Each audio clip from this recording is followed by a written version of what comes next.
দুপুর বন্ধুরা, দেখুন কি রান্না হচ্ছে আজকে বৃহস্পতিবার।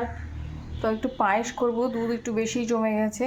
এখানে দুধ একটা পাত্রতে রেখেছি, এখানে একটা পাত্রতে দুধ। এটা রুটি দিয়ে খাওয়ার জন্য, চা খাওয়ার জন্য রেখে দিয়েছি। আর এদিকে কি কি রান্না হয়েছে আমি সেটা দেখিয়ে দিচ্ছি। দেখুন, গরম গরম ভাত। এটা কিন্তু বাসমতি চালের ভাত না, আমাদের এখানকার লোকাল যে চালটা হয় সেটারই ভাত। আর রয়েছে আম ডাল, যেটা গরমে খুবই ভালো লাগে খেতে। দেখুন, আম ডাল হয়েছে এখানে।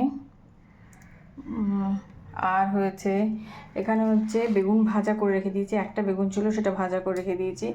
এই যে একটা নিরামিষ তরকারি, মানে বাঁচা কুচা যা সবজি আছে, আলু পটল সব দিয়ে। আর এই যে লাল লাল মাগুর মাছের ঝোল।